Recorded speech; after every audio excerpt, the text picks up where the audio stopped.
Alright, I'm super happy with the changes I made in the locator hole. Drop down to the hole in the arm so you don't have to locate the arm side to side.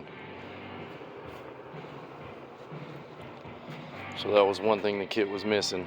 So we did some fine tuning coilover setup.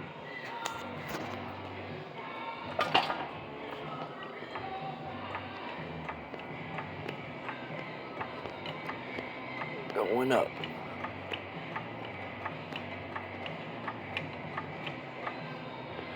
It's about right there is ride height.